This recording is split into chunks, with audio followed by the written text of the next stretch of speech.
Magandang umaga sa inyo mga karek. Ito po inuumpisahan ko na po, pagkabit ng backdrop. Simple lang po 'yan mga karek, pin ang gamit. Kakabit ko muna, tatantyahin kung gaano kahaba, ayan, tsaka ko ngayon i-style parang kurtina po. Ayan, yung may gusot-gusot.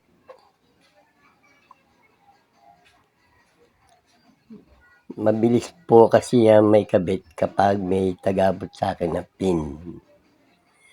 Nilagyan ko po ng alambre para may kakabitan. Kasi wala pong makabitan yan eh. Walang makapitan ng alambre. Kaya yan. Gumawa na lang ng paraan kung paano siya may kabit. Mabilis lang naman pagka halimbawa may tagabot ako ng pin. Kasi yan, skirting na yan, magiging parang kurtina yan kapag naikabit na. Plain po yan na wala pong tahi. Yan, pin lang po ang gagamitin.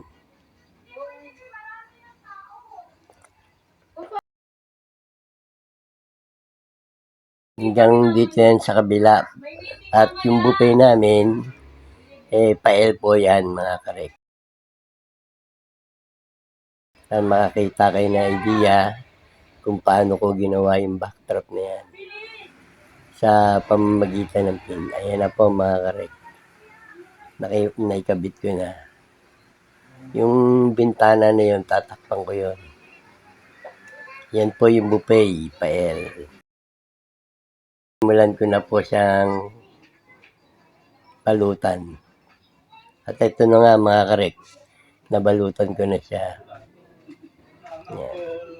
Ang motif niya ay blue at saka black.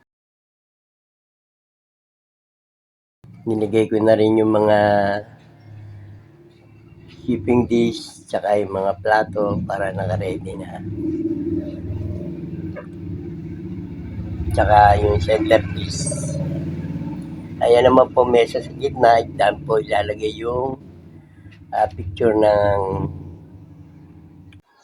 pagdadasalan at yung mga bulaklak. Yan po. Yan po yung mga bulaklak na sinabit ko at yung mga ilaw na nilagay namin. Ang pagkain po ay Korean noodles, mixed vegetable, amunado, chicken fillet at kalderetang baka po. Hanggang dito na lang. Maraming salamat.